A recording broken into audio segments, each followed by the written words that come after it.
谢颂高，上海的故事，1929再版。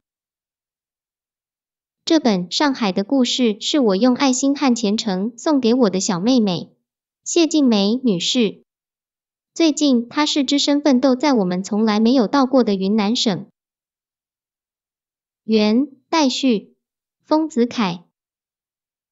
这是前年秋天的事，弘一法师云游经过上海，不知为了什么妙缘，他愿意到我的江湾的狱中圆圆堂来小住了。我到北火车站接他，从他手中接了拐杖和扁担，一起坐车到圆圆堂。我请他住在前楼，我同2个孩子住在楼下。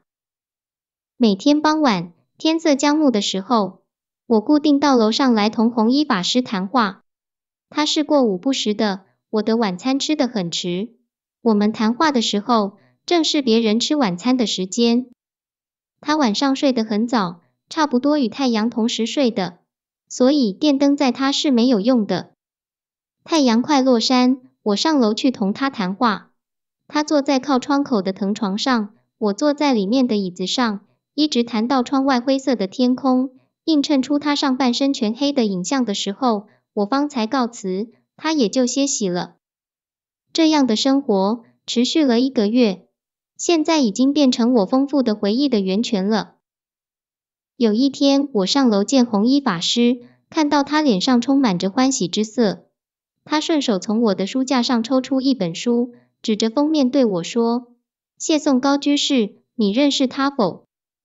我一看他手中的书，是谢颂高写的《理想中人》，这书是他送给我的。我本来把这本书和一些书平放堆在书架的下层。前几天我的小孩玩火车游戏，把这一堆书拿来铺在床上，当作铁路。后来火车开完了，大女儿来整理时，把这些书竖直放在书架中层的瓦靠，这是最容易拿到的地方。现在被弘一法师偶然抽到了。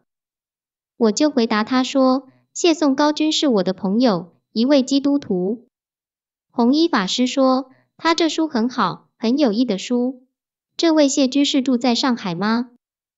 我回答，他在北四川陆底的广学会中当编辑，我是常常同他见面的。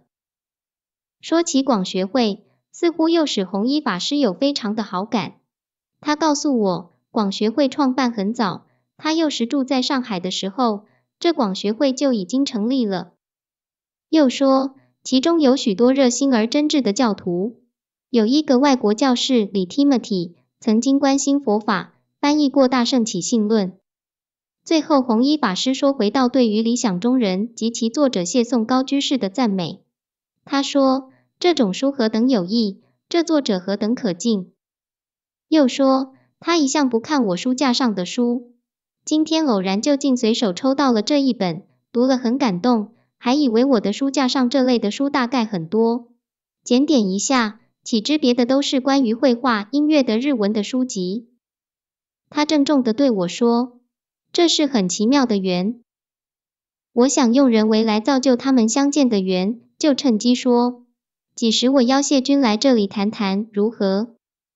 他说，请他来，很对人不起。但他脸上明明表示着很盼望的神色。过了几天，他写了一张慈良清直4个字的横幅，卷好放在书架上。我傍晚上楼同他谈话的时候，他就拿出来，叫我送给谢居士。次日，我就带了这横幅来到广学会，拜访谢君，把这回事告诉他，又把这横幅送给他。他听了看了，也很感激，就对我说，下星期日，我来拜访他。到了这一天，邻居陶在良君备了素斋，请弘一法师到他狱中午餐。谢君和我也被邀了去。我在席上看见一个前进的佛教徒和一个前进的基督徒相对而坐着谈笑着。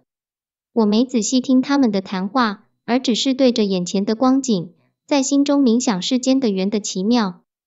眼前美好聚会的缘是我所完成的，但倘使谢君不写这本理想中人，或者不送我，又倘使弘一法师不来我的狱中，或者来而不看我书架上的书，今天的聚会我也无从完成。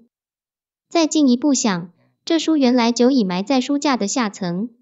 倘使我的小孩不拿出来铺铁路，或者我的大女儿整理的时候，不把它放在可以让红衣法师随手抽到的地方，今天这聚会也绝不会在世间出现。仔细想来，无论何事，都是大大小小、千千万万的缘所凑合而成，缺了一个就不行。世间的因缘何等奇妙不可思议。这是前年秋天的事情。现在谢君的理想中人要再版了，主我作序。我听见理想中人这一个书名，还来不及看它的内容，心中又忙着回想前年秋天的美好聚会的奇缘。现在我就把这段回忆记在这书的卷首。1929年劳动节，子凯寄于江湾圆圆堂。